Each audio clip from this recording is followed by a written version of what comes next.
త్రిపుర రహస్యం, page number 259. జీవులలో పెక్కు తరగతులు కలవు. శ్రవణ మనన నిధిధ్యాసములతో నిర్గుణ బ్రహ్మమును ఉపాసించి జ్ఞానము చేత ఆత్మ సాక్షాత్కారమును పొందిన జీవన్ముక్తులు మొదటి తరగతి. ముందు చెప్పేది మరి బ్రహ్మదేవుని పరిపాలన, అదే బ్రహ్మసభలో జీవులలో పెక్కు తరగతులు కలవు. రకరకాల శ్రవణ మనన నిత్యాసములతో నిర్గుణ పరబ్రహ్మమును ఉపాసించి జ్ఞానము చేత ఆత్మ సాక్షాత్కారమును పొందిన జీవన్ముక్తులు మొదటి తరగతి వారు. ఆ జీవులలో అనేక రకాల మంది ఉన్నారు.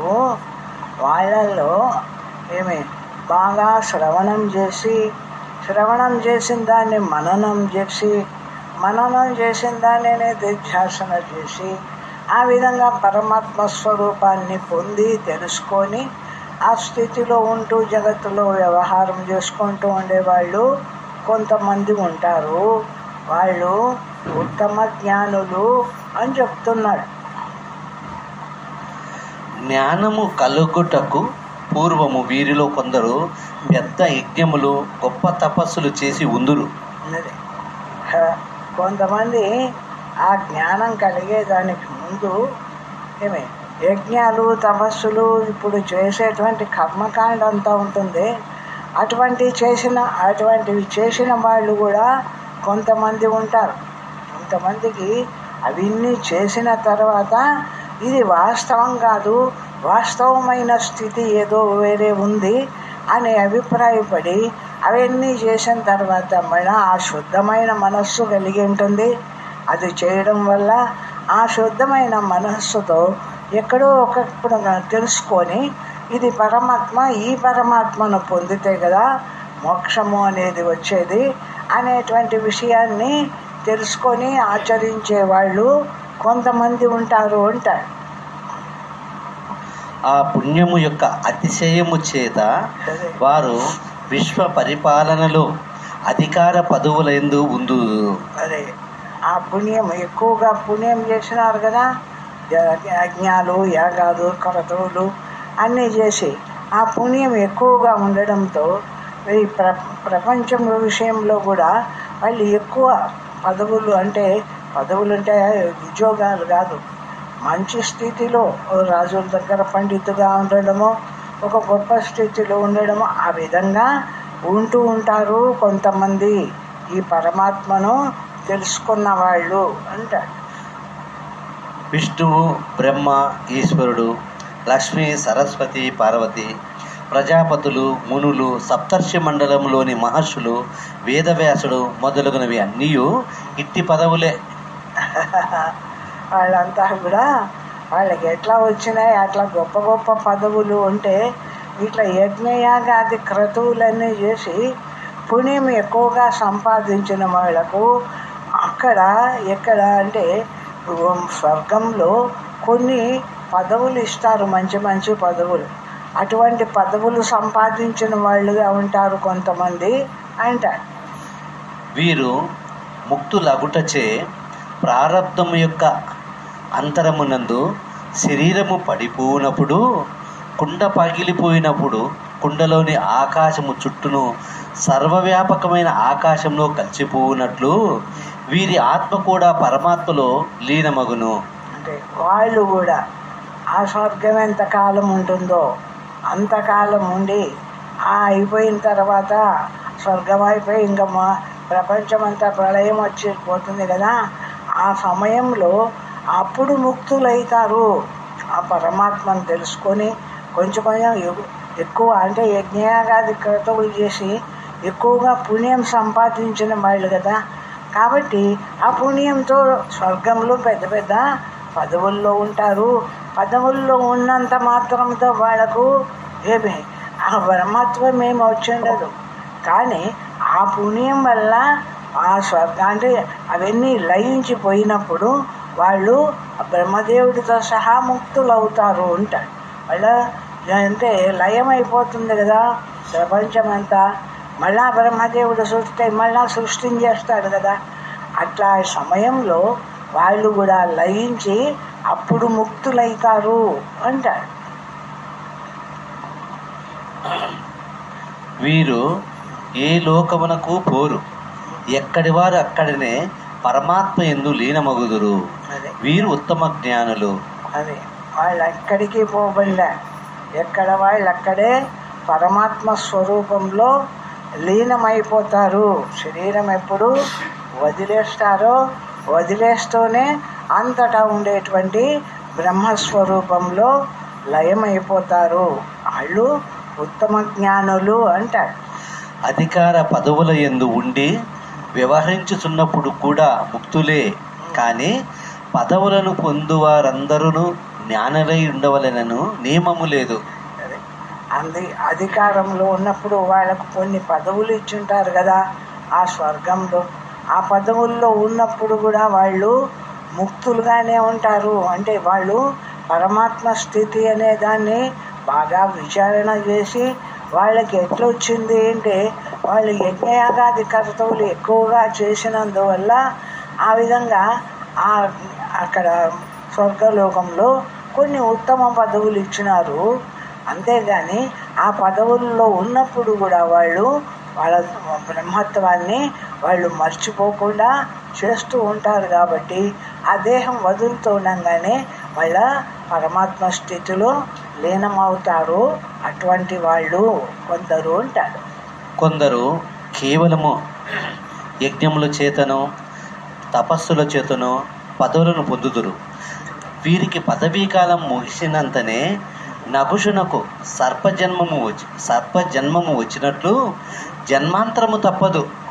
అది కొందరు ఆ యజ్ఞాగా క్రతువులు చేసి కొంతకాలం పుణ్యం ఉన్నంత వరకు ఆ పుణ్యంలో ఉన్నా కూడా లాస్ట్కు ఆ పుణ్యం అంతా అయిపోతూనే మళ్ళా దిగి కిందికి రావాల్సిందే.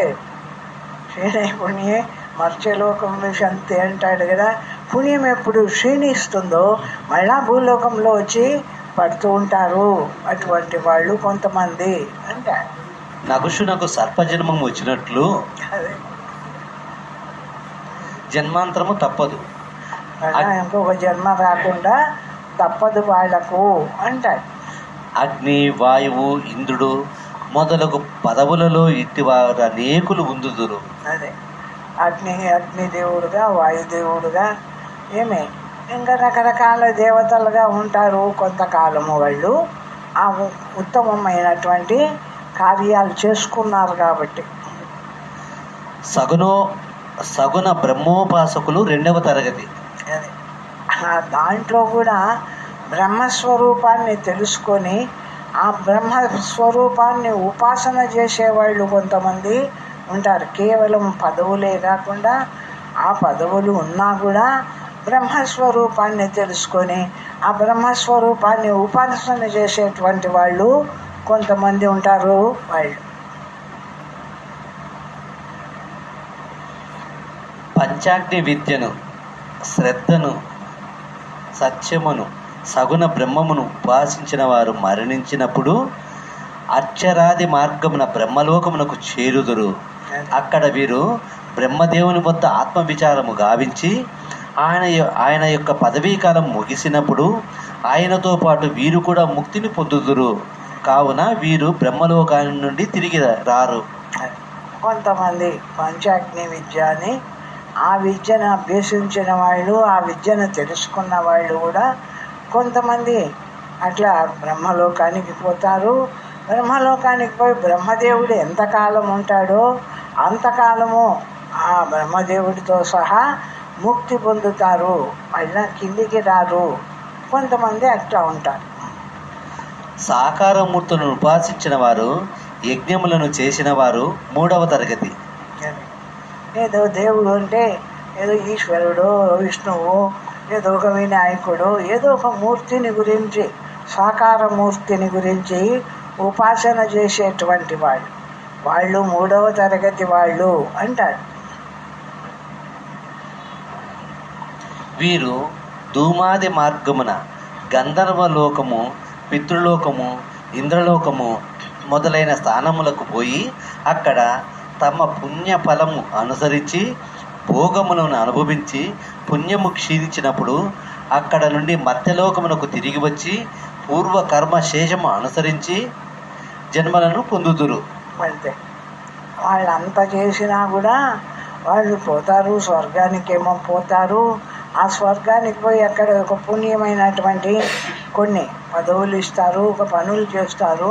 ఆ పనులు చేసినంతకాలం స్వర్గంలో ఉండి పుణ్యం అయిపోతూ ఉండగానే మళ్ళా భూలోకానికి వచ్చి జన్మిస్తారు అంటారు.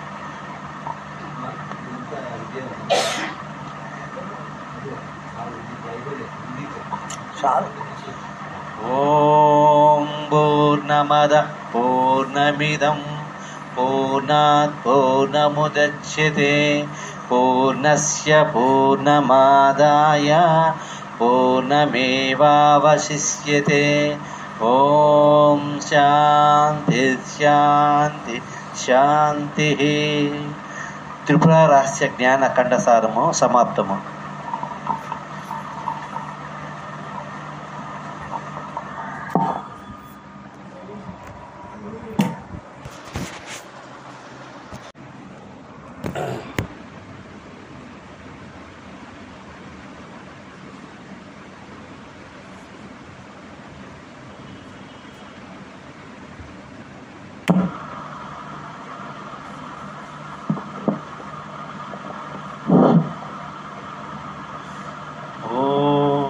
सहना भवतु सहनौ भुनक्तु सह वीर्यं करवावहै तेजस्विनावधीतमस्तु मा विद्विषावहै.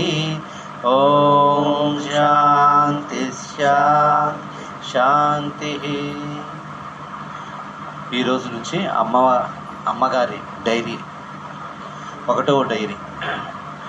ఓం నమః ప్రణవార్తాయ శుద్ధ జ్ఞానైకమూర్తయే నిర్మలాయ ప్రశాంతాయ దక్షిణామూర్తయే నమః. సర్వభూతాంతరస్థాయ నిత్యముక్తచిదాత్మనే ప్రత్యక్షైతన్యరూపాయ మహ్యమేవ నమో నమః. అమృత అనుభవాలతో అమ్మ. ప్రశ్న: జ్ఞానంలోనూ ద్వయాభాసం ఉన్నది. ప్రపంచ వ్యవహారంలో తన యందు తాను ఉంటున్న సమయంలోనూ ద్వయాభాసం ఉన్నది. ఈ రెండింటికి తేడా ఏమిటి? మనము జ్ఞానస్వరూపాన్ని అనుభవిస్తూ ఉన్నప్పుడు ద్వయాభాసము అంటే బ్రహ్మముగా ఉండడము, మళ్ళా ప్రపంచ విషయాన్ని చూస్తూ ఉండడం.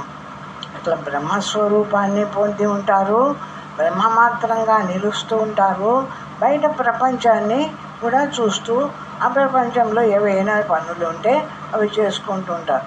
అటువంటి ద్వయాభాసము, రెండుగా ఉండడము అనేది ఆ బ్రహ్మత్వంలో కూడా ఉంది. కేవలము ఏదో ఒక విషయాల్లో అంటే ఏదైనా ప్రత్యేకమైన శాస్త్ర విషయాల్లో అక్కడే కాదు, ఈ బ్రహ్మత్వంలో కూడా ద్వయాభాసం ఉంది. బ్రహ్మంగా ఉంటారు, జగత్తును చూస్తూ ఉంటారు. ఆ విధంగా ఉండే స్థితి ఉంటుంది అంటున్నారు. జవాబు: అజ్ఞానంలో తనను మరచిన భ్రాంతి రూప జగత్తుతో కలిసిపోతాడు. అది అజ్ఞానంలో ఉన్నప్పుడు, మానవుడు అజ్ఞానంలో ఉన్నప్పుడు తనను మరిచి, అంటే ఈ జగత్తు ఒకటి ఉంది అనేటువంటి విషయాన్ని మరిచి జ్ఞానమాత్రంగా నిలిచి తన స్వరూపంగా కూడా ఉంటూ ఉంటాడు. జ్ఞానంలో తటస్థంగా ఉంటూ వ్యవహారాన్ని చేస్తున్నప్పుడు తన వ్యక్తి రూపమైన స్థిరత్వాన్ని వీడకనే,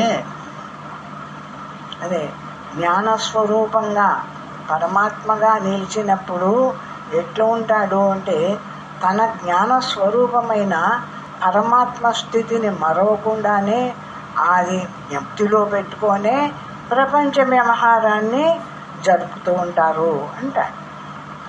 వ్యవహారాన్ని అంటకనే ఉదాసీనతతో తన ఆనందమందు 35% వ్యవహారమందు 25% వర్తిస్తాడు.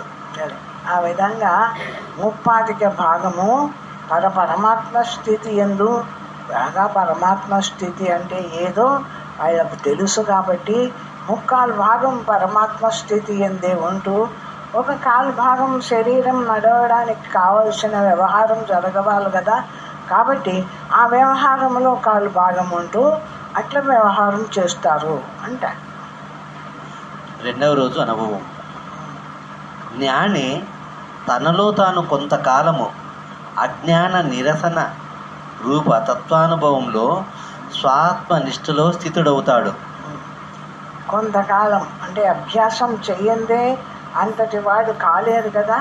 కాబట్టి ఆ జ్ఞాని అయినటువంటి వాడు కొంతకాలము విషయాన్ని అంతా వదిలేసి కేవలం జ్ఞాన స్వరూపుడై తన జ్ఞాన స్వరూపం అంటే తన జ్ఞాన నిష్టలో ఈ నేను బ్రహ్మము, ఈ నేను పరమాత్మను అన్నటువంటి ఆ అనుభవంలో కొంతకాలము ఉంటాడు. ఆ విధంగా ఉంటూ అనుభవాన్ని సంపాదించుకుంటాడు అంటే. మరి కొంతకాలానికి ముముక్షుల బోధార్థం బయటకు వస్తాడు అంటే అట్లే ఉంటాడా అంటే ఉండడు. మళ్ళా మోక్షం కావాలని ఎవరైనా అడిగినప్పుడు వాళ్లకు తెలపడం కోసరంగా బయటికి వస్తూ ఉంటారు. ఆ బ్రహ్మత్వాన్ని ఏ విధంగా ఇతరులకు తెలపవాలా అనేటువంటి విషయంతో తాను మాత్రమే అనుభవించడం కాకుండా తాను అనుభవించిన బ్రహ్మత్వాన్ని ఇతరులకు కూడా తెలుపుతూ ఉంటారు అంటారు. కీర్తి ప్రతిష్టలకు లోబడక అహంకారము లేనివాడై తన నుండి కలుగు ఆ జ్ఞాన ప్రసారం ఆ బ్రహ్మచేత నుండే జరుగుతున్నట్టు భావించి ఈ కీర్తి పొందవాలా, ఈ ప్రతిష్ట పొందవాలా, ఈ గౌరవాలు సంపాదించవాలా అనేది లేకుండా తన నుండి ఏ జ్ఞానము ప్రకాశిస్తూ ఉందో బయటికి వచ్చి ఆ జ్ఞాన ప్రకాశాన్ని తను అనుభవిస్తాడు. తాను అనుభవించినటువంటి జ్ఞాన స్వరూపాన్ని ఇతరులకు కూడా తెలుపుతూ ఉంటారు. అక్కడ నుండి ధ్యానరహిత స్థితి అంటే అంతరంలోనే కాకుండా బాహ్యంగా కూడా తన స్థిరత, తన ఉనికి రూప సహజానందంలో నిలుస్తాడు. అంతేకాకుండా ఆ విధంగా బోధించడమే కాకుండా తను యువతలో ఉన్నప్పుడు కూడా వ్యవహారం చేస్తూ ఉన్నప్పుడు కూడా వ్యవహారమే కాకుండా తన అంతరంగంలో తన జ్ఞాన స్వరూపం ఏదైంది వాళ్ళకు బాగా తెలుసు కదా. ఆ స్థితిలో ఆ జ్ఞానమాత్రంగా నిలబడి ఆ పరమాత్మను తెలుసుకుంటూ ఉంటారు. ఈ విధంగా దేహేంద్రియాదులతో కర్తవ్యాలు ఏమైనా చేయవలసిన పనులు ఉంటే ఆ పనులు చేస్తూ ఉంటారు. అట్లా జ్ఞానానుభవాన్ని సంపాదిస్తారు అంటారు. ఈ విధంగా తనలోని చైతన్యమే బయటకు విస్తరిస్తుంది. ఆ విధంగా వాళ్ళల్లో ఉండేటువంటి జ్ఞానస్వరూపమైన చైతన్యమే బయటికి వస్తూ ఉంటుంది. వాళ్ళు మళ్ళీ ఇతరులకు తెలపవాలంటే ఆ చైతన్యము వాళ్ళల్లో ఉంటే వాళ్ళు అనుభవిస్తారు జ్ఞానమాత్రంగా. ఇతరులకు తెలపవాలనుకున్నప్పుడు మనోబుద్ధి ఇంద్రియాల ద్వారా బయటికి రావాలి కదా. అప్పుడు ఆ విధంగా బయటికి వచ్చి ఆ జ్ఞాన స్వరూపమే తన యందు ఉండేటువంటి ఏ బ్రహ్మస్వరూపమైన జ్ఞానం ఉందో ఆ జ్ఞాన స్వరూపమే మళ్ళా ఇంద్రియాల గుండా బయటకు వచ్చి ఆ మనోబుద్ధుల గుండా బయటకు వచ్చి ఇతరులకు కూడా ఆ స్థితిని తెలుపుతూ ఉంటారు అంటారు. మూడవ రోజు జ్ఞాని తన ఇంద్రియ బుద్ధుల నుండి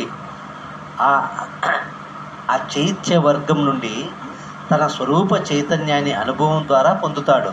అది ఎట్లా ఉంటుంది అంటే అచైత్య వర్గము నుండి అంటే చేతనత్వం కానీ దేహ మనస్సు బుద్ధి ఇంద్రియాలు ఇవన్నీ కూడా అచైత్య వర్గంలో చేరినటివి.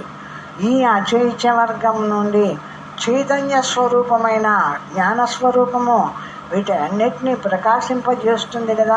ఇది మనస్సు అని తెలుసుకుంటుంది, ఇది బుద్ధి అని తెలుసుకుంటుంది, ఇవి ఇంద్రియాలు అని తెలుసుకుంటుంది. ఆ విధంగా తెలుసుకునే జ్ఞాన ప్రకాశం ఉంది కదా.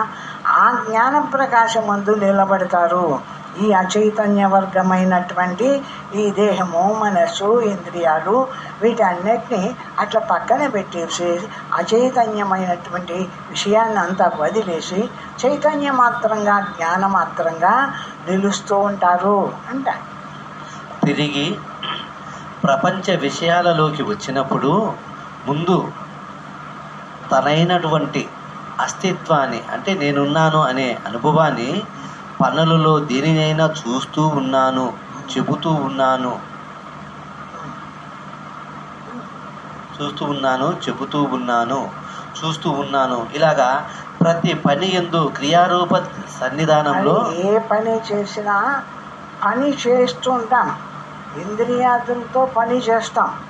పని చేస్తూ ఉన్నాను అనేటువంటిది ఇది.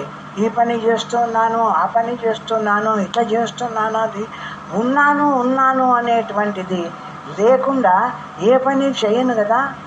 ఆ ఉన్న ఉనికి ఏమిటిది? ఆ ఉనికి అనేది చైతన్య రూపమైన పరమాత్మది. కాబట్టి ఆ ఉనికి రూపంగానే తాను ఈ విధంగా ఉన్నాను, ఉండి ఈ పని చేస్తున్నాను, నేను ఈ విధంగా ఉన్నాను, ఉండి ఈ పని చేస్తున్నాను అని పనిని తర్వాత చూస్తూ ముందు ఉన్న తన ఉనికిని తాను బాగా దృఢంగా చూచుకుంటూ ఉంటారు అంటే. అలాగా తన ఉనికి లాగానే ఇతరులలో కూడా పాప చదువుతూ ఉన్నది. చదవటం క్రియ అయితే దానికి ఆధారం ఉన్నది. తన ఉనికి రూప అస్తిత్వాన్ని దర్శిస్తాడు. ఇంకా అట్లా తనలో తాను చూసుకోవడం కూడా కాకుండా బయట కూడా ఇతరులు ఏదైనా పని చేస్తున్నప్పుడు, ఇప్పుడు బిడ్డలు పాపలు ఉన్నారు, ఆ పాపలు చదువుతూ ఉన్నారంటే చదువుతూ ఉండేది బయట పాప, లోపల చదువుతూ ఉండేది జ్ఞానస్వరూపం. వాళ్ళల్లో జ్ఞానం ఉంటే ఆ జ్ఞానము, ఆ స్వరూపము ఈ ఇంద్రియాల గుండా బయటకు వచ్చి ఈ పని చేస్తుంది, చదవడం అనే పని. కానీ బయట ఉండేదేమో పాపనే. సామాన్య జ్ఞానం ఉండేటువంటి వాడు పాప చదువుతుంది, ఆ బాబు చదువుతున్నాడు అనుకుంటారే కానీ బాబులో ఉండేటువంటి జ్ఞాన స్వరూపం అనేది అది చదువుతుంది, అది తెస్తుంది. అంటే ఈ దీంట్లో ఉపనిషత్తులో చెప్తాడు ఎట్లా, ఏ విధంగా అంటే పిల్లలు ఉన్నారే, పిల్లలు ముందు చదువు బయట ఉంటుందట. చిన్నపిల్లల విషయం చెప్తాడు అమాండోక్యములు. అంటే చదువు బయట ఉంటుందట. ఒక ఓనామహ అని మనం రాసిస్తాం కదా పలక మీద. వాళ్ళు ఏం చేస్తారు అంటే ఆ ఓనామహ అని దిద్దుతారు కదా. దిద్దినప్పుడు అంతా కూడా ఈ ఓనామహ దిద్ది ఈ జ్ఞానం గుండా ఇవి లోపలికి పోయి చేరుతాయట. వాళ్ళ మనసులు లోపలికి పోయి చేరుతాయి. ఈ ఓనామహ రూపాలు లోపలికి పోయి చేరిన తర్వాత అవి మళ్ళా రాస్తారు కదా. మళ్ళా రాసేటప్పుడు ఇంద్రియాల గుండా బయటకు వస్తాయి. మళ్ళా వాళ్ళు లోపల అనుకుంటే కదా, ఓ అంటే ఇట్లా ఉంటుంది, నా అంటే ఇట్లా ఉంటుంది, మా అంటే ఇట్లా ఉంటుంది అనేటువంటి ఆ మనస్సు ఆ రూపం పొందితే కదా మళ్ళీ ఇంద్రియాల గుండా బయటకు వస్తూ ఉంటుంది. అంటే ప్రతిదీ చక్రం లాగా జరుగుతుంది అని చెప్పుకొని వస్తుంటుంది శాస్త్రం. అంటే ప్రతిదీ కూడా మనం చేసేటువంటి పనులన్నీ ఒక చక్రం లాగా జరుగుతుంటుంది. అంటే ఇట్లా బయట ఉన్న చదువంతా లోపలికి పోతుంది, లోపలికి పోయిన చదువంతా మళ్ళా బయటకు వస్తూ ఉంటుంది.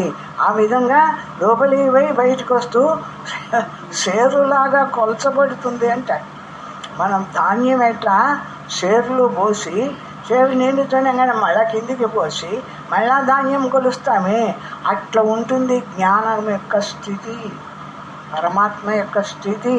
ఈ ప్రపంచాన్నంతా ఆ విధంగా కొలుస్తూ ఉన్నాడు పరమాత్మ స్వరూపుడు. జ్ఞానం చేత జ్ఞానంలోకి సర్వాన్ని తీసుకుంటాడు, మళ్ళా జ్ఞానంలోంచి బయటికి తెస్తూ ఉంటాడు. ఈ విధంగా జ్ఞానం చేత అంటే కొలవబడుతుంది ప్రపంచము అంటాడు ఉపనిషత్తులో.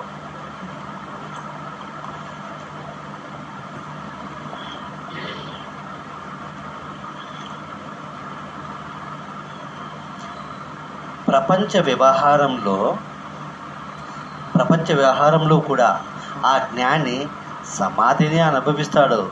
ఇక అక్కడ ఇక్కడ భాష్యాభ్యంతర భేదం లేని స్థితిలో ఉంటాడు. ఆ ప్రపంచ వ్యవహారంలో కూడా వాళ్ళు ఆ బ్రహ్మత్వాన్ని అనుభవిస్తారు. ఎందుకంటే బ్రహ్మస్వరూపము అనేది బాగా విచారణ చేసిన వాళ్ళు కాబట్టి ఆ బ్రహ్మానుభవాన్ని అనుభవిస్తూ ఉంటారు. విడిచి కూర్చున్నప్పుడు బ్రహ్మస్వరూపంగా నిలబడతారు. మళ్ళా బయటకు వచ్చి విషయాన్ని చేయాలంటే ఆ బ్రహ్మస్వరూపం నుండి ఆ పని మళ్ళా బయటకు వచ్చి ఆ పని చేస్తూ ఉంటారు. ఈ విధంగా జ్ఞానులైనటువంటి వాళ్ళు పరమాత్మ స్థితి యందు ఉంటారు. బయటకు వచ్చి పని కూడా చేయగలుగుతారు అని చెప్తాడు. 4వ రోజు పరిణతమైన మనస్సు అయితే రమణునితో గురువుతో మాట్లాడవచ్చు. ధ్యాన సమయంలోనైనా తాను ధ్యానించేటప్పుడు ఇతర సంకల్పం చోటు చేసుకోవచ్చునేమో కానీ గురువు అదే మనము ఇది చిత్ర సందేశము అని కూడా అంటారు శాస్త్రంలో. ఏమంటే ఒక చిత్రం, మనం గురువు ఉన్నాడు, మనకి ఇష్టమైన గురువు ఉన్నాడు. ఆ గురువుని చూస్తూ ఉన్నప్పుడు కూడా ఆ గురువు ద్వారా కూడా మనకు కొంత అనుభవం అనేటువంటి సందేహం వస్తుంది అని చెప్తూ ఉన్నాడు. గురువుతో సంప్రదించేటప్పుడు కేవలం ఆధ్యాత్మికమైన శుద్ధ సత్వ ప్రధానమైన బుద్ధితో బాహ్యాభ్యంతరాలను మరచి రమణుడిచ్చే సమాధానమునే సహజానుభవంలో నిలిచి ఉంటాము. అదే ఇప్పుడు ఆ గురువు దగ్గరికి పోయినాము, గురువు ఫోటోను చూస్తూ ఉన్నాము అంటే అక్కడికి ఎట్లా ఉన్నాము అంటే ఈ మనోబుద్ధులు ఈ ప్రపంచ విషయాన్ని దీన్ని అనుకుంటున్నాయా? దేన్ని అనుకోలే, మొత్తం అంతా విడిచిపెట్టేసినాయి.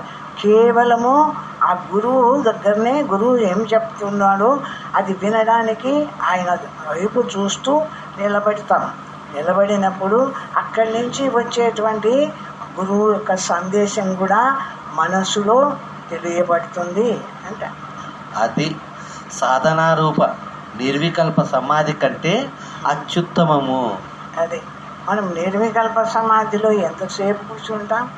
చాలాసేపు ఉండలేం కదా. ఆ విధంగా కాకుండా కూడా ఇది ఇంకా కొంచెము శుద్ధమైన స్థితి. నిర్వికల్ప సమాధి అంటే ఏ సంకల్పము లేకుండా నిలబడము అనేది అవుతుంది. కానీ ఒక గురువు దగ్గరికి పోయి నిలబడినప్పుడు ఆ జ్ఞానాన్ని మనం పొందవాలా అని వాళ్ళు చెప్తుండేటువంటి విషయాన్ని, అంటే వాళ్ళు చెప్పరు, నీలోనే తోచుతూ ఉంటుంది ఆ విషయం అంతా వాళ్ళ నుండి వచ్చి. ఆ సందేశాన్ని ఆ వింటూ ఉండడం అనేది ఈ అభ్యాసం చేసేదానికంటే కూడా చాలా గొప్పది అంటారు.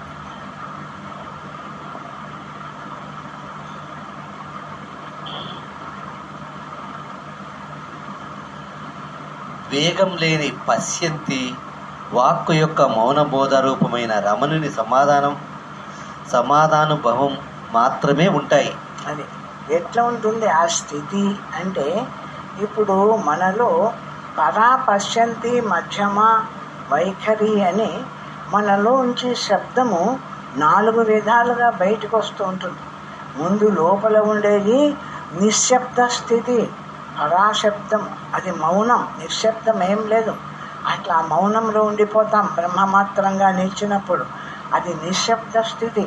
పశ్యంతి స్థితి అంటే కొంచెం బయటకు వస్తాం, అంటే ఆ పరాశబ్దంలోంచి నిశ్శబ్దంలోంచి ప్రపంచ విషయంలోకి రాదు. ఇంకా ప్రపంచ విషయంలోకి వచ్చి అది ఇది అనుకో, కేవలం కొంచెం బయటకు వచ్చినప్పుడు అప్పుడు పశ్యంతి శబ్దము అంటాం దాన్ని. అక్కడ ఆ నిరాకార స్థితి పశ్యంతి ఎందుకైంది అంటే ప్రపంచ విషయ రూపం ఏమి లేదు ఆ శబ్దంలో, కేవలం నిరాకారంగా నిలబడింది. ఏ విషయాన్ని అనుకోకుండా నిలబడినప్పుడు అప్పుడు తోచుతుండేటువంటి జ్ఞానస్థితులు ఉన్నాయే, అది అంతా ఎక్కడి నుంచి వస్తుంది అంటే అది పశ్యంతి శబ్దం నుండి వచ్చేటువంటిది. ఎందుకు అంటే శబ్దమేమో వస్తుంది, ఎక్కడి నుంచి వచ్చింది? ఎక్కడి నుంచి, బయట నుంచి, విషయాల నుంచి రాలే. తనలోనే నిరాకారమైనటువంటి ఆ బ్రహ్మత్వాన్ని పొందింది. ఆ స్థితిలోనే ఆ గురువు చెప్తూ ఉన్నట్టు, మనం వింటూ ఉన్నట్టు ఆ అనుభవము అనేది, ఆ పరమాత్మ స్థితి అనేది అపశ్యంతి వాక్కులో జరుగుతుంది. ఇక్కడ మధ్యమ వైఖరి ఏవి కాదు. ఆ స్థితిలో అనుభవించేటువంటి వాక్యం ఏది అంటే పశ్యంతి వాక్కు అని చెప్తారు. ఇది సహజ స్థితి, అఘటిత ఘటనా సామర్థ్యం, రమణుని అనుగ్రహము. అది ఎట్లా ఉంటుంది అంటే సహజ స్థితి. ఏ పరమాత్మ మన స్వరూపంగా ఉందో ఆ పరమాత్మగా నిలిచినాము. దేహంగానో, ప్రపంచంగానో, విషయంగానో ఏది లేకుండా ఏ బ్రహ్మస్వరూపం మనము ఆ బ్రహ్మ మాత్రంగా నిలిచినాము. కాబట్టి అది మన యొక్క పరమాత్మ స్వరూపమైన సహజ స్థితి. ఆ విధంగా నిలబడతాము అంటే అక్కడ కేవలము వైరాగ్యము, జ్ఞానస్వరూపమే ప్రకాశిస్తుంది. కాబట్టి అక్కడ ఈ విషయాన్ని ఆ విషయాన్ని అనుకునే వేగం లేదు. కాబట్టి ప్రశాంతంగా నిలిచి ఉంది. కాబట్టి అక్కడ అనుభవించేటువంటి స్థితి కూడా ప్రశాంతమైన పశ్యంతి, దాంట్లో ఆ అనుభవము ఏర్పడుతుంది అంటారు.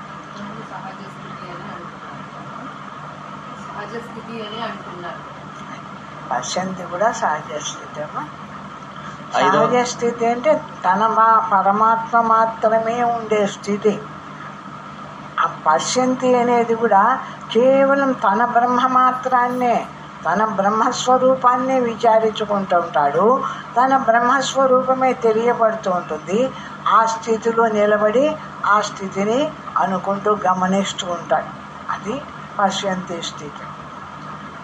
5వ రోజు సాధకుడు ఒక రకమైన ధ్యానానికి అలవాటు పడతాడు. ఎట్లనగా ఏకాంతంలో కూర్చుని పద్మాసనాసీనుడై కనులు మూసుకొని లోన మనసును నిగ్రహించే విధమైన అలవాటు క్రమంగా భగవద్ అనుగ్రహం వల్ల సహజంగా సాధన లేని సిద్ధత వస్తుంది. కొంతమంది అభ్యాసం చేస్తారు కదా. ఆ అభ్యాసం చేసినప్పుడు మనము అన్ని విడిచి లోపలిపోయి అన్ని వదిలేసి అంతర్ముఖమై నిరాకారంగా నిలబడేటువంటి ఆ సాధన అనేది ఆ విధంగా సిద్ధిస్తుంది. అంటే ఆ చేయగా విషయాన్ని వదిలి ఆ లోపలిపోయి ఆ నిశ్శబ్దంగా నిలబడినప్పుడు ఆ సాధనా స్థితిలో ఆ విధమైనది సిద్ధిస్తుంది అంటారు. అప్పుడు గురువు గాని తన ఆత్మ గాని చూస్తూ మనోవాక్కుల వేగం తగ్గిన ఒక సహజానుభవం సిద్ధిస్తుంది. అది అక్కడ గురువు చెప్తున్నట్టుగానే తన వాక్కు యొక్క అనుభవం కానీ ఏదైనా ఏమి సహజంగా అంటే వేగం లేకుండా నిశ్శబ్దంగా ప్రశాంత స్థితిలో ఆ జ్ఞాన స్వరూపమై జ్ఞానమాత్రంగా నిలిచి ఉంటాడు. ఇంకా దేన్ని అనుకోడు. కాబట్టి ఆ స్థితిని ఆ విధంగా తన బ్రహ్మత్వాన్నే తాను అనుభవిస్తూ ఉంటాడు. ఆ స్థితిలో వాడికి ధ్యానం అక్కర్లేదు. అదే సహజానంద స్థితి. అక్కడ ధ్యానం చేయడు, వదిలేస్తాడు. ఎట్లా పరమాత్మ అనేది జ్ఞానస్వరూపమైన పరమాత్మ ఏ విధంగా ఉందంటే ఈ మనస్సు, బుద్ధి, చిత్తము ఇవన్నీ లేకుండా ఇవేదైనా దీన్ని అనుకొని ధ్యానం చేస్తుందంటే అది లేకుండా ఏ పరమాత్మ స్వరూపమై తాను ప్రకాశిస్తున్నాడో ఆ పరమాత్మ మాత్రంగానే నిలబడిపోతాడు. ఇప్పుడు కేవలము ఎట్లున్నాడు అంటే ఏ విషయాలు లేవు, ఏ ధ్యానాలు లేవు. కేవలము శుద్ధమైనటువంటి పరమాత్మ ఏ విధంగా ఉన్నాడో బ్రహ్మమాత్రంగా అట్లా నిలిచిపోతాడు. అటువంటి స్థితి కూడా వస్తుంది అంటాడు.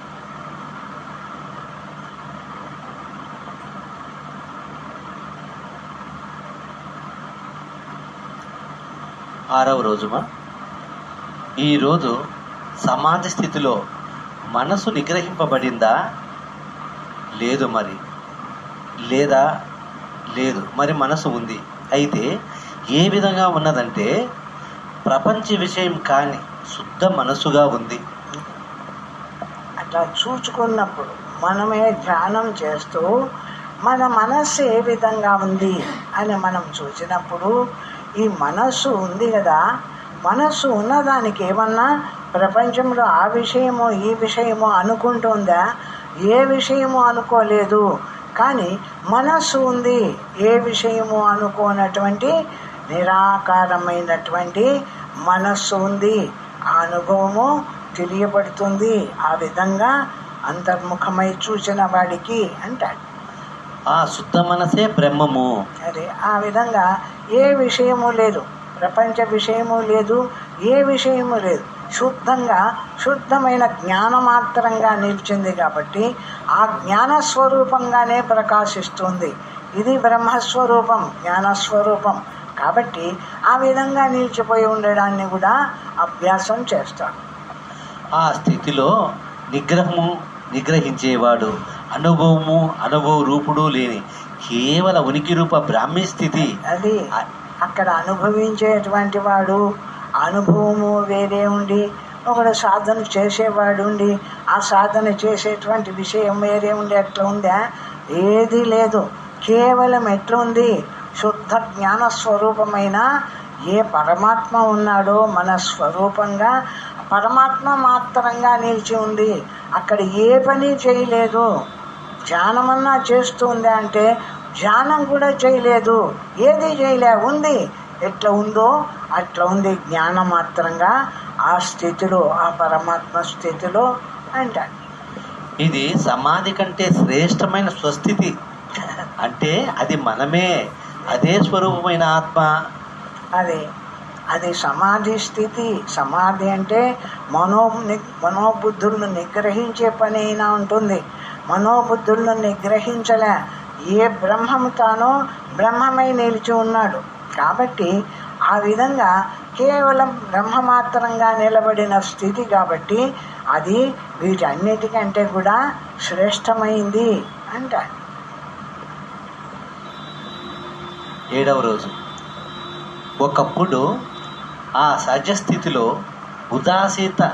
ఉదాసీనత కలిగినప్పుడు ముఖంలో ఏ భావము లేని నిరామయత కనిపిస్తుంది. అప్పుడు ఎట్లా ఉంటుంది అంటే ఏదైనా ఒక భావం ఉంటే మన భావాన్ని బట్టి మన ముఖంలో కూడా ముఖ కవళికలు ఏర్పడుతూ ఉంటాయి. కానీ ఆ లోపలికి పోయి ఏ విషయము లేకుండా కేవలం నిరాకారమైనటువంటి బ్రహ్మమాత్రంగా నిలిచినాడు అనుకో, అప్పుడు ఏ భావము ఉండదు. కేవలము ఏది లేనటువంటి నిరాకార స్థితి ఆ ముఖంలో కూడా కనిపిస్తుంది అంట. అప్పుడు మనసులో ఏ రూపము లేదు. మనసులో ఏ రూపము ఉండదు. శుద్ధమైన జ్ఞానం ఒక్కటే ప్రకాశిస్తుంది కాబట్టి ఏ రూపము లేదు అని. కనుక ఆ స్థితి ముఖంలో కూడా కనబడుతుంది. అదే ఆ ఏమీ లేని స్థితి, ఆ శుద్ధమైన స్థితి ముఖంలో కూడా కనిపిస్తుంది అంటాడు. మరి ఒకప్పుడు తన స్వరూపానందం అనుభవించినప్పుడు ముఖంలో చిరునవ్వుతో కూడిన సహజత్వము కలిగి ఉంటుంది. అదే తనలో ఉండేటువంటి పరమాత్మ స్థితి తెలియబడుతూ ఆ పరమాత్మ అనుభవం పొందుతూ ఉన్నప్పుడు ముఖంలో ఒకప్పుడు అట్లాంటి స్థితిలో చిరునవ్వు, కొద్దిగా నవ్వుతూ ఉన్నట్టు, ఆనందిస్తూ ఉన్నట్టు ముఖంలో కనిపిస్తుంది అంటాడు.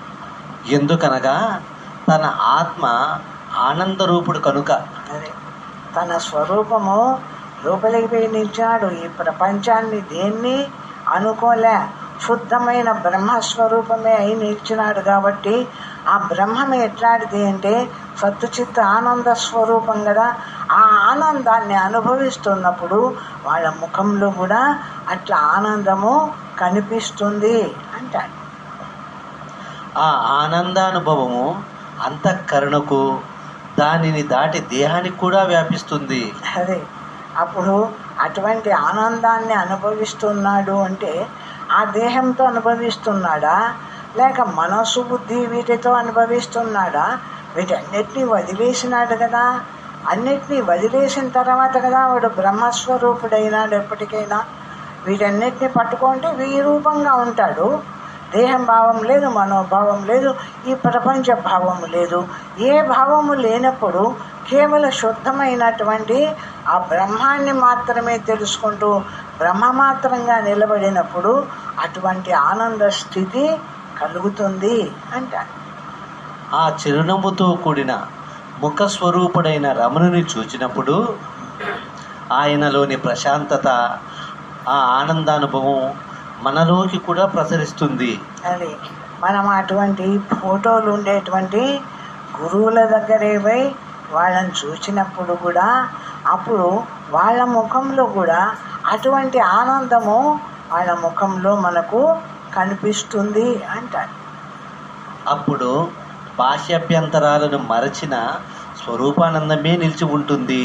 అప్పుడు బయట విషయాన్ని ఏదైనా అనుకుంటున్నాడా? లేదు. అంతరంగా లేదైనా ఇదేనన్నా భావిస్తున్నాడా? లేదు.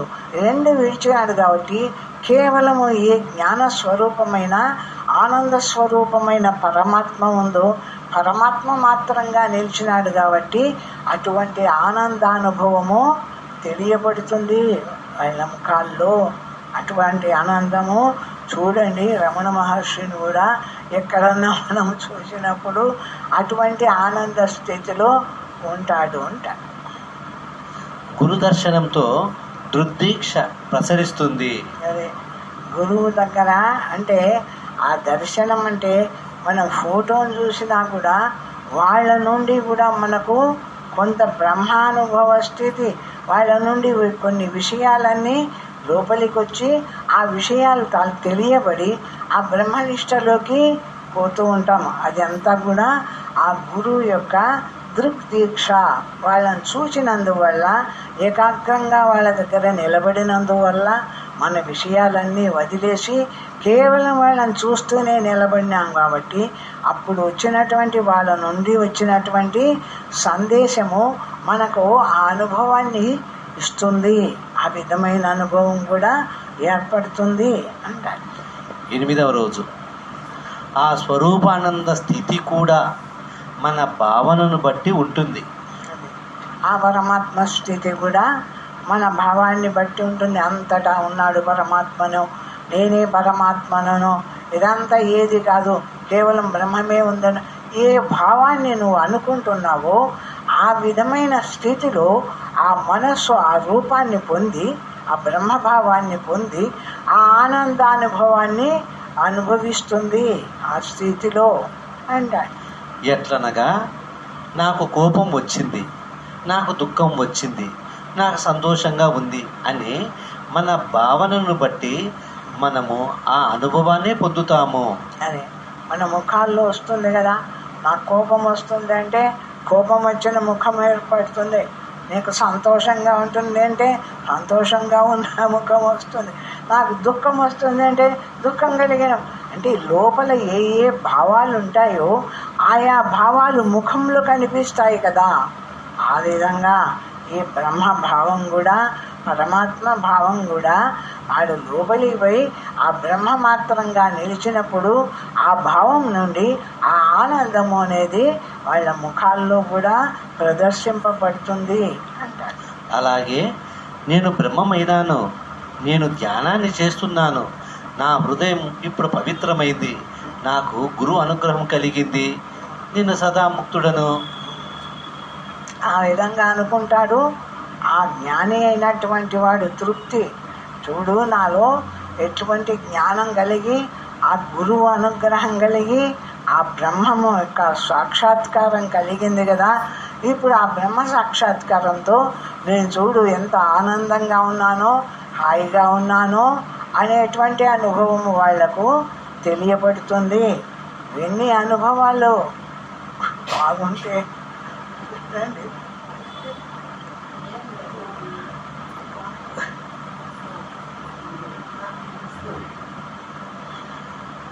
నాకు జన్మ లేదు, నేను ఏ పని చేస్తూ ఉన్నా నేను దేనిని అంటని వాడను గాను. ఎవరికి దేహానికి కాదు, దేహంలో ఉండేటువంటి పరమాత్మను కదా. పరమాత్మకు జన్మ ఏముంది, మరణం ఏముంది, అది చచ్చేది కాదు, పుట్టేది కాదు. కాబట్టి అటువంటి జ్ఞానస్వరూపుడను నేనైనాను. ఇంతవరకు ఈ దేహమో మనస్సు ఇంద్రియాల వీటిల్లో ఉంటుందిగా. ఇప్పుడు ఇవన్నీ వదిలేసిన ఏ జ్ఞానం ఉందో ఆ జ్ఞానమాత్రంగా నిలిచిన అటువంటి జ్ఞానస్వరూపుణ్ణి నేనైనాను. నేను సదా ముక్తుణ్ణి, నాకు జన్మ లేదు. ఆ పరమాత్మ స్థితిని తెలుసుకుంటూ నేను ఎప్పుడూ ముక్త స్వరూపుణ్ణి, నాకు బంధం అనేది లేనే లేదు అని అనుకుంటాడు. నాకు జన్మ లేదు. మళ్ళా జన్మ అంటూ ఉంటుందా అంటే ఇంత జ్ఞానాన్ని పొంది ఈ పరమాత్మ స్థితిని ఈ విధంగా నాలో నేను అనుభవిస్తున్నాను కదా. ఇంతటి జ్ఞానం కలిగిన తర్వాత నాకు మళ్ళా జన్మ ఉంటుందా అంటే నాకు మళ్ళా జన్మ లేదు. నేను ఎప్పుడు కూడా ఈ జ్ఞానస్వరూపమైన పరమాత్మగానే ఉండిపోతాను అనుకుంటున్నాడు. నేను ఏ పని చేస్తూ ఉన్నా నేను దేనిని అంటని వాడని. ఇంద్రియాలు దేహము ఇవే అన్ని పనులు చేస్తాయి కదా. ఆ పనులన్నీ చేస్తూ ఉంటే నేను అంటే ఈ జ్ఞానస్వరూపమైన నేను ఆ పనులను నేను అంటుకుంటున్నానా? నా దేహం చేస్తుంది, నా ఇంద్రియాలు చేస్తున్నాయి ఆయా పనులు. కానీ తెలుసుకుంటున్న జ్ఞానం ఉందే, ఆ జ్ఞానము ఆ పనులను నేను అంటుకోలేదు కదా. ఆ విధంగా నేను ఈ దేహేంద్రియాదులు ఏ పని చేస్తున్నా నేను వాటిని అంటుకోకుండా శుద్ధంగా జ్ఞానమాత్రంగానే ప్రకాశిస్తున్నాను, జ్ఞానస్వరూపుడనై అంటాడు. నేను ఇప్పుడే జీవన్ముక్తుడను అని ఏ విధమైన భావంతో ఉంటామో ఆ అనుభవ రూపంలో ఉంటాము. అది నేను ఎప్పుడో జీవించి ఎప్పుడో ముక్తి పొందేది కాదు నా స్థితి. జీవించి ఉండగానే ముక్తుడనైనాను. అంటే ఈ దేహము ఇంద్రియాలు ఈ ప్రపంచం వీటి విషయాన్నంతా వదిలేసినాను. కేవలము ఏ జ్ఞాన స్వరూపం ప్రకాశిస్తుందో ఆ జ్ఞానమాత్రంగా నిలబడుతున్నాను. కాబట్టి నేను బతికి ఉండగానే ముక్తుడనైనాను, జీవన్ముక్తుడను. నా స్వరూపము ఈ విధంగా జ్ఞానమాత్రంగా ప్రకాశిస్తుంది అని తన యొక్క జ్ఞాన వైభవాన్ని తన అనుభవాన్ని కలిపి చూసుకోవడం అన్నమాట. ఆ విధంగా చూసుకొని అనుభవాన్ని పొందవాళ్ళ. కనుక మనము ఎప్పుడు బ్రహ్మభావంతో ఉంటే బ్రహ్మానుభవం కలుగుతుంది. ఎప్పుడు బ్రహ్మస్వరూపాన్నే భావిస్తూ అన్నిటినీ వదిలేసి, అంటే ఈ శరీరేంద్రియాదులు కూడా పని చేస్తున్నా వీటితో పని చేసేది నేను కాదు, నేను జ్ఞానస్వరూపాన్ని. నా జ్ఞానం చేత ఈ ఇంద్రియ దేహాదులన్నీ కదిలి వాటి పనులు అవి చేస్తున్నాయి. నేనెట్లా ఉన్నాను, ఈ పనులన్నిటినీ చూస్తూ జ్ఞానమాత్రంగా ఉన్నాను. కాబట్టి నేను ఏ పని చేసేటువంటి వాడిని కాదు, నేను ఎప్పుడూ జ్ఞానస్వరూపుణ్ణి అనేటువంటి నిశ్చయంతో నిలుస్తాడు అని. ఇక్కడ భావం బ్రహ్మం అవుతుందా అనే సందేహం కలగవచ్చు. ఇతర భావాలు తనకంటే ఇతరము కావచ్చు, కానీ బ్రహ్మభావం వేరే బ్రహ్మం వేరే కాదు. భావము అంటే బుద్ధివృత్తిలో ఏర్పడేది కదా. కాబట్టి బుద్ధివృత్తిలో ఏర్పడేటువంటి భావము బ్రహ్మం అవుతుందా అనుకుంటాము. కానీ మనం ఏ పని చేస్తున్నా ఆ పని భావం పొందినప్పుడు ఆ పని రూపాన్ని పొందుతుంది కదా. ఆ పనిని అనుకున్నప్పుడు, ఆ పనిని గురించి భావించినప్పుడు ఆ పని రూపాన్ని పొందుతుంది కదా. ఇప్పుడు నేనేమనుకుంటున్నాను, ఏది వద్దు, కేవలము బ్రహ్మమాత్రంగా ఉన్నాను, నేను బ్రహ్మస్వరూపుణ్ణి, నేను పరమాత్మను అనేటువంటి భావంలో ఉన్న భావం ఉంది. భావం ఉన్నా నాకు పరమాత్మ భావమే ఉంది, బ్రహ్మభావమే ఉంది. కాబట్టి ఈ భావంలో కూడా నేను బ్రహ్మమయ్యే ప్రకాశిస్తున్నాను. నాకు భావం ఉన్నంత ఉందో లేక లోపం ఏమి లేదు, బ్రహ్మభావమే కలుగుతుంది అని అనుకుంటాను. బ్రహ్మము భావము ఒక్కటే. బ్రహ్మవిత్ బ్రహ్మైవ భవతి. కనుక బ్రహ్మాన్ని బుద్ధివృత్తిలో అనుభవించడం సవికల్ప సమాధి. అదే ఆ బ్రహ్మ స్వరూపాన్ని ఆ పరమాత్మ స్వరూపమందే దాన్ని భావంతో తెలుసుకొని బ్రహ్మమాత్రంగా నిలబడుతుంటాడే. ఆ విధంగా నిలబడినప్పుడే వాడికి బ్రహ్మత్వము అనేది అర్థమవుతుంది. కాబట్టి ఆ విధంగా బ్రహ్మవిత్ బ్రహ్మైవ భవతి అని బ్రహ్మస్వరూపాన్ని తెలుసుకున్నవాడు, ఆ బ్రహ్మమందు నిలిచినవాడు బ్రహ్మస్వరూపుడే. వాడు బ్రహ్మానందు నిలిచినవాడు కాదు, వాడు బ్రహ్మస్వరూపుడే అని శాస్త్రం కూడా చెప్తుంది కదా అంటాడు.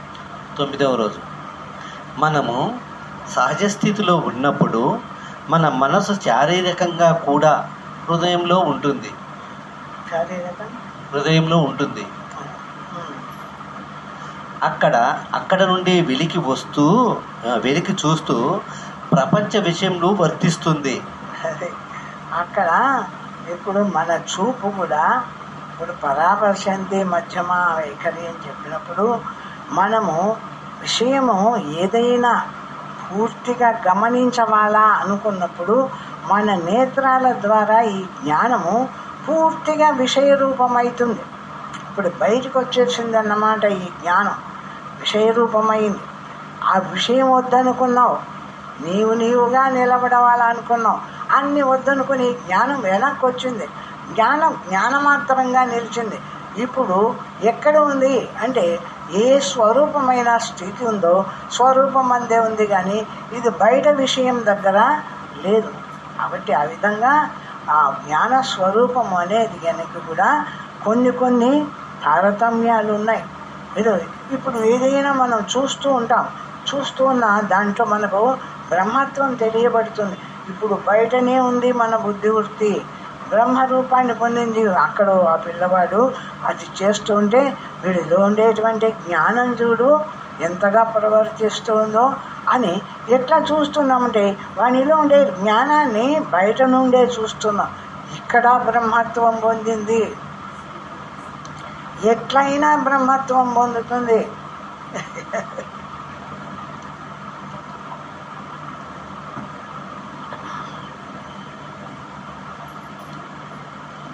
సామాన్యుడు మనోరూపమైన అహంవృత్తి హృదయంలో పుట్టి సహస్రారానికి ప్రసరించి అక్కడ నుండి ఇంద్రియాల ద్వారా బయటకు వ్యవహరిస్తుంది. సామాన్యంగా మన యొక్క జ్ఞానము హృదయంలో పుట్టి నేను అనేటువంటి ఆ హృదయంలో పుట్టి అది సహస్రారానికి వ్యాపించి ఎక్కడ పుడుతుంది, ప్రతిబింబిస్తుంది అని చెప్తుంటాం కదా. జ్ఞానము ప్రతిబింబిస్తుంది అని చెప్తాం కదా. ఆ జ్ఞానము అనే అద్దం ఏది? బయట అంటే ఒక అద్దంలో ప్రతిబింబిస్తుంది సూర్యుడు అని చెప్పవచ్చు. ఇక్కడ ఎట్లా ప్రతిబింబిస్తున్నాడు అంటే మనోబుద్ధి చిత్తాహంకారాలు అనేటువంటి అంతఃకరణము అనేది ఒకటి ఉంది. బయట కరణాలు చేతులు కాళ్ళు ముక్కు చెవులు ఇవన్నీ బయట కరణాలు, కానీ అంతఃకరణము లోపల మనస్సుగా బుద్ధిగా చిత్తంగా అహంకారంగా ఈ విధంగా తయారయ్యేదానికి ఒక అద్దం లాంటిది ఉంది లోపల. దాని యందు ప్రతిబింబిస్తాడు సర్వవ్యాపకంగా ఉండేటువంటి ఆ పరమాత్మ. ఆ అద్దంలో ప్రతిబింబిస్తాడు.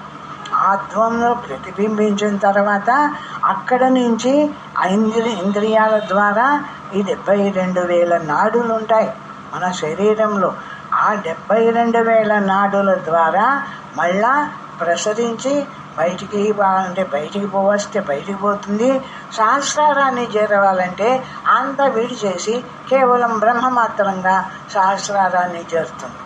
ఆ విధంగా ఈ మనలో ఉండేటువంటి జ్ఞానము ఈ ఇంద్రియాల ద్వారా ప్రసరిస్తూ ఉంటుంది.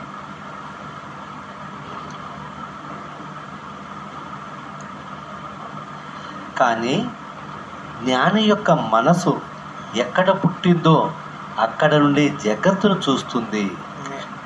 ఇప్పుడు పూర్ణమైనటువంటి జ్ఞానం అయితే బయటకు వచ్చి ఇంద్రియాల ద్వారా బయటకు వచ్చి బయట ప్రపంచాన్ని చూడదు, లోపలేదే ఉంటాడు, జ్ఞానమాత్రంగా ప్రకాశిస్తుంటాడు.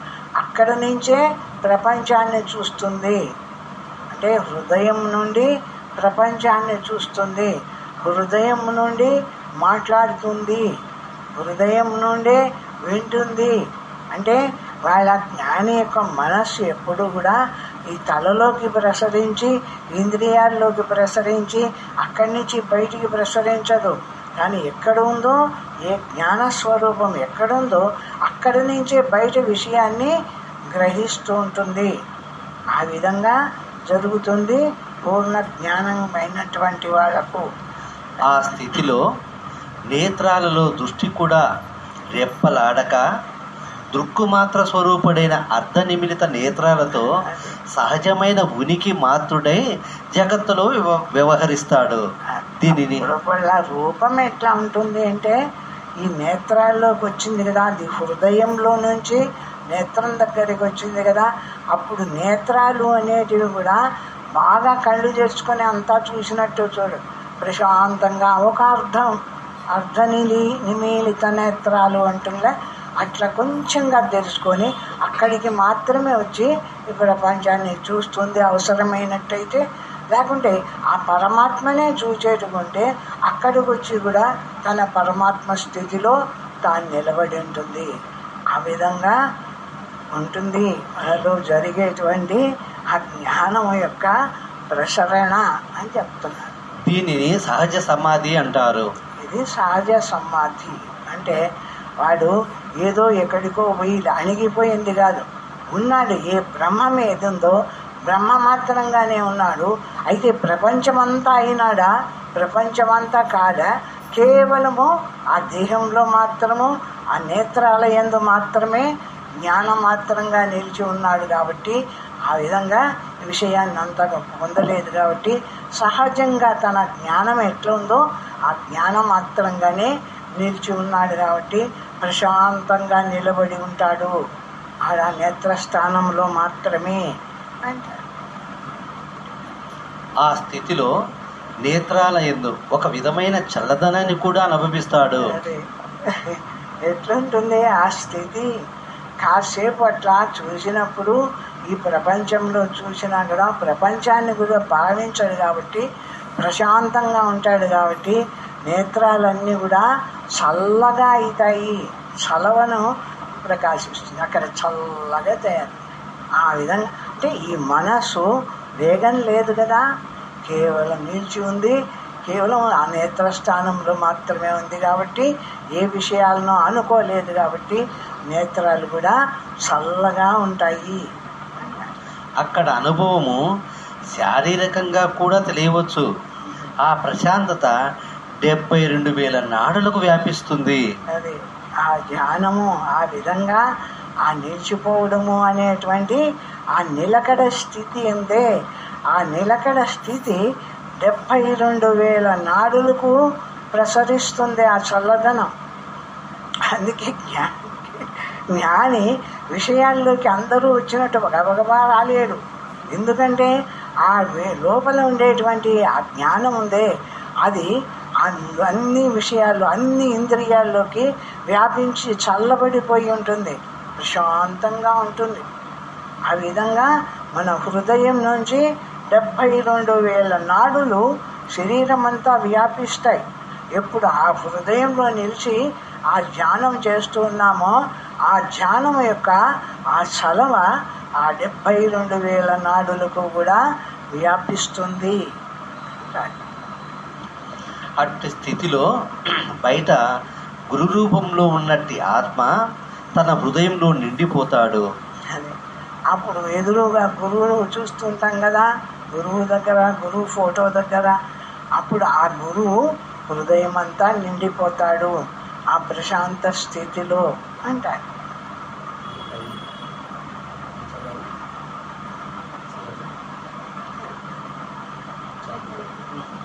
హృదయ కుహర మధ్యే కేవల బ్రహ్మ మాత్రం అహమహమిది సాక్షాదాత్మరూపేణ భాతి హృది విషమనసా సంచిన్వతా మధ్యతావా పవనచరణ రోదాతం ఆత్మనిష్టో భవత్వం